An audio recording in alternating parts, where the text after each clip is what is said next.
अधिकार और आवाज़ बाई एडवोकेट रमेश रंजन पर आप सबों का हार्दिक अभिनंदन है। आज का शीर्षक होगा वोट का महत्व।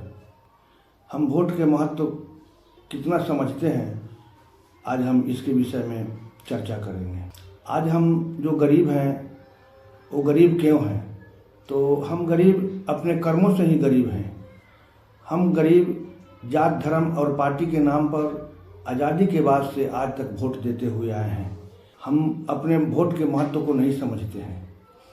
मित्रों, आज देश में 90% गरीब हैं, चाहे वो किसी भी जाति धर्म के लोग हों, लेकिन गरीब हैं।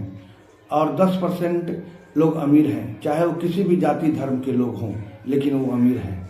आज हम जात धर्म पार्टी के नाम पर वोट करते हैं, जिसका नतीजा है कि हम 90% लोग गरीब के गरीब ही हैं। हम जात की बात करते हैं, जात केवल वोट लेने की है। वोट के सिवा और जात का कोई स्थान नहीं है। जात कहीं काम नहीं आता है। यहाँ तक कि शादी विवाह में भी जात का कोई भूमिका नहीं है। तो आप कहेंगे कि क्या शादी गैर जाति में होगी? नहीं, शादी भी होगी, लेकिन स्तर में होगी और जात में नहीं, स्तर में। कहने का मतलब है कि अगर हम और आप अपनी बहन बेटी की शादी के लिए लड़का ढूंढने जाते हैं, तो वहाँ अगर उसका औकात लड़के वाला का 20 लाख का है और हम 10 लाख रुपया दहेज के रूप में देना चाहते हैं, तो वो स्पष्ट रूप से हाथ जोड़ लेता है। और चाय नाश्ता की बात तो अलग रही, वो कहता है कि आपको मेरे यहाँ सकान नहीं है, आप दूसरे के यहाँ चले जाइए। तो मित्रों, यहाँ जात कहाँ काम आए? जात तो केवल वोट लेने के लिए है। जब सहोदर भाई आपका जमीन के लिए गर्दन काट देता है, तो फिर जात की बात तो भूल जाइए।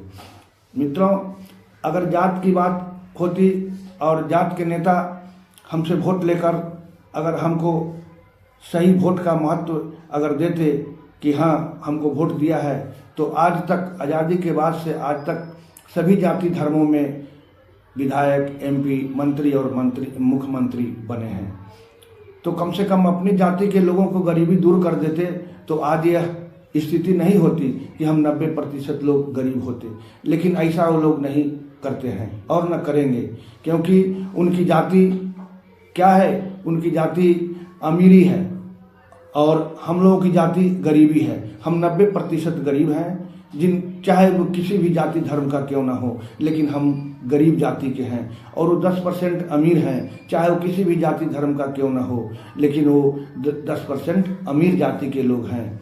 तो आज तक तो हम लोग जाति धर्म और पार्टी के नाम पर वोट देकर अपनी बदहाली और फटेहाली का सजा भुगत रहे हैं। तो मित्रों, अगर हम गरीब 90% के बीच से अगर कोई निर्दलीय उम्मीदवार बनते हैं, तो पूंजीपति लोग हवा उड़ाते हैं कि क्या इसके पास पैसा है कि ये जीतेगा।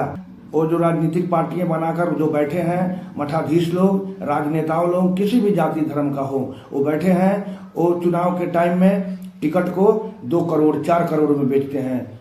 अगर 4 करोड़ और 2 करोड़ में बेचते हैं, तो हम 90% गरीब लोगों के पास 2 करोड़ 4 करोड़ तो कभी नहीं आएगा।